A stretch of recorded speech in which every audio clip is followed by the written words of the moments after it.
Okay, good afternoon mga tol. For today's video is gagawa tayo ng calendar for the year 2025. Ang calendar na tulad nito sa nakikita nyo ngayon sa likod ko. Ang gagamitin natin materyales ay itong swap photo paper na glossy 250 GSM at saka bond paper na A4. A4 rin to. So guys, samahan nyo ko guys, gagawa tayo ng calendar for the year 2025. Papakita ko sa inyo kung paano ko gumawa ng calendar. So let's go! Dito guys, stop na tayo mag-print ng design sa photo paper. So ngayon, ipuputulin natin yung kanto para ito na yung magiging picture ng calendar. Nalaminate na rin to guys ng cold laminating film. Isusunod natin yung isa, yung pangalawa. So magpuputol tayo ng phototop. Ang gamit ko palang phototop is yung Tiki na 12.5 yung lapad niya. Nabili ko sa Shopee. Ngayon ididikit natin to, ilalaminate natin to mga tol.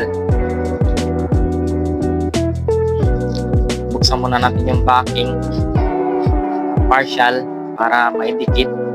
Hindi kasi natin to pwede buksan agad ng buo yung backing. Kailangan yung dulo lang para hindi ma-damage.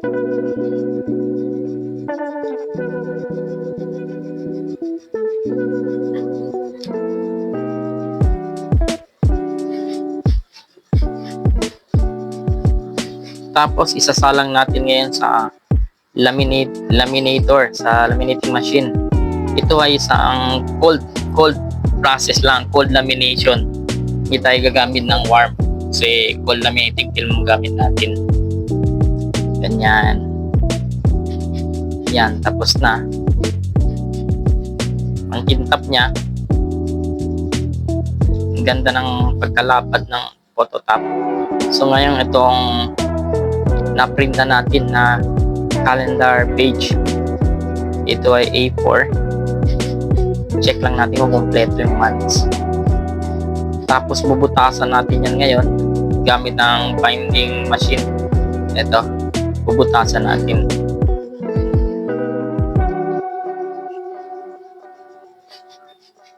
Yan. Bubutasan muna natin lahat to yung page ng calendar.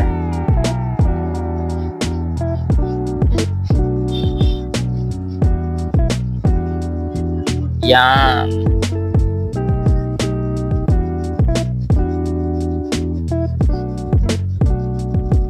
Tapos ngayon mga tol, ito yung PVC comb. Yan yung pangdugtong sa page ng photo paper saka sa page ng bond paper. Idudugtong natin yan gamit itong binding machine. Butasan muna natin yung photo na na-print natin.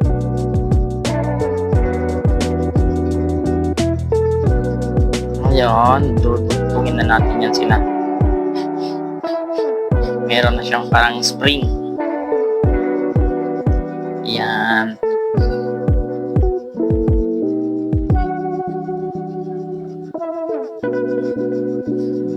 Tapos sunod ang photo paper na. Yan. Tapos may lever yan. Yan, ganyan. So tapos na. Ganun kasimple lang siya. Hindi ko na pinakita paano na-print yung calendar pages. Pinakita ko na lang kung paano siya idugtong. Yan mga tol. Yan, kompleto na yan siya, 12 months.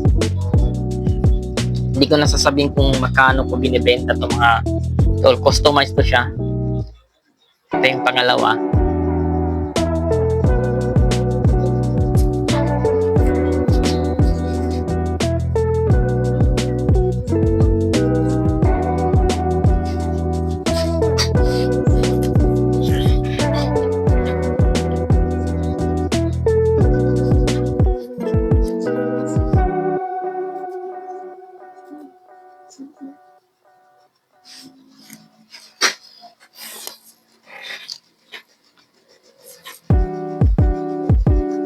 Same process lang mga tol. Yan. Tapos yung photo na, yung parang photo cover niya. Yan. Dali lang mga tol kung meron kang machine na ganito. Yan, di ba ang ganda? Customize. Pang family calendar na siya. So ito yung mga gawa kong mga sample mga tol.